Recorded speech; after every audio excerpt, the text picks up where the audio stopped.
Thanks for stopping by to see what's new in the Office of Student Retention.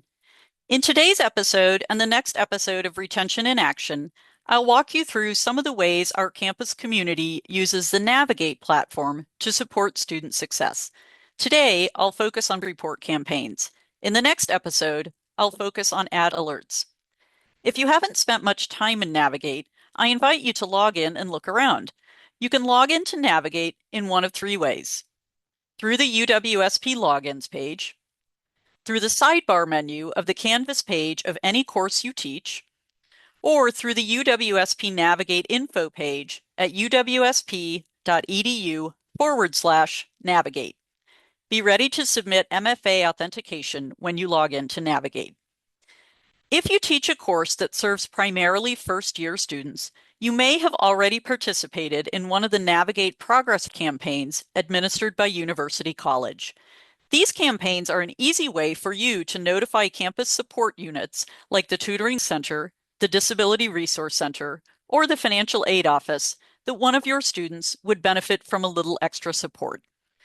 University College administers a variety of campaigns timed to connect students with support at critical points in the semester.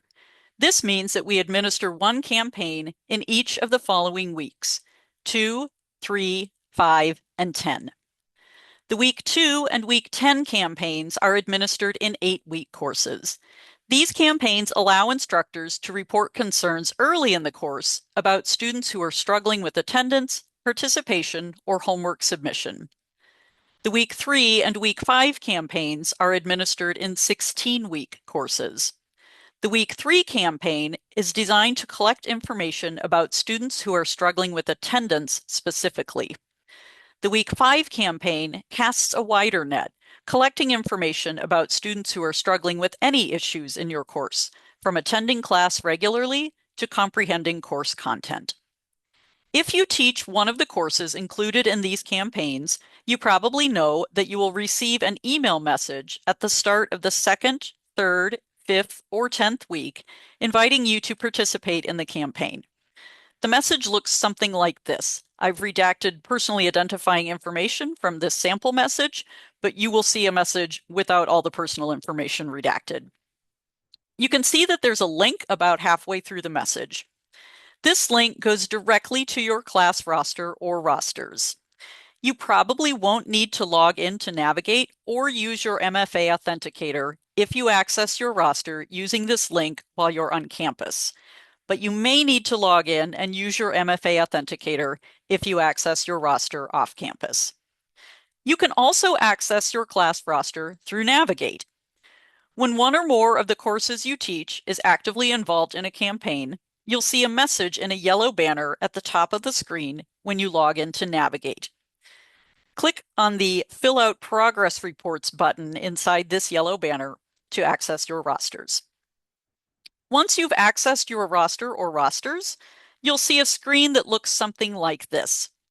I've redacted students' names on this sample roster, but you will see your students' names listed alphabetically according to last name in the second column.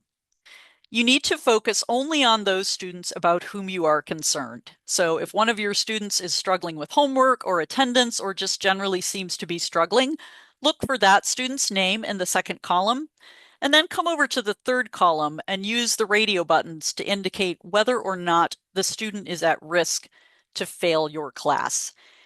If you click No in this column, you can still issue an alert in the fourth column. It is fine to have No, the student is not at risk for failing the class in the third column, and also to have an alert reason in the fourth column. So choose one of those radio buttons in the third column, whether or not the student is at risk to fail your class, and then come over to the fourth column and choose an alert reason from the drop-down menu. Depending on the campaign, you may have only one choice for an alert reason, but in most campaigns, you'll have multiple choices, as you can see here in the drop-down menu.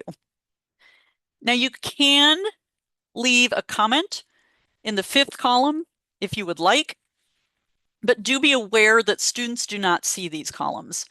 The comments are very helpful for advisors and others who support the students, but students do not directly see these comments. Once you've submitted information about your students, scroll down to the bottom of the roster and you'll see two options for submitting the information. If you choose the first button, Submit Only Marked Students, but I'm not done, the students whom you marked as a concern will be submitted and removed from your roster. The rest of the students will remain on the roster, and the roster will remain available to you.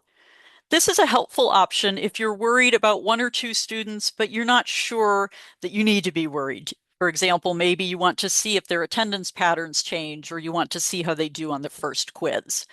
But if you don't feel that you need to wait and see if outcomes change for any of your students, you can click the second option, Submit Unmarked Students as Not at Risk. I'm all done. When you choose this option, you are done with the campaign and will not be able to revisit the roster to report additional students. The campaign will close on a certain date whether or not you have submitted a roster, so be sure to make sure you submit your roster before the campaign closes. You can find the campaign close date both in the email message that you receive inviting you to participate and in the Navigate banner at the top of your Navigate homepage.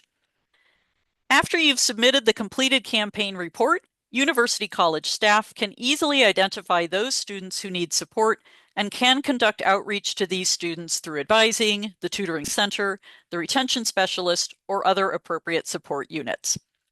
At this point, you may be thinking, wow, this sounds great. It's so easy. I wish I could connect students in my class with this kind of support, but I don't teach one of the courses that are typically included in the Navigate Progress Report campaigns.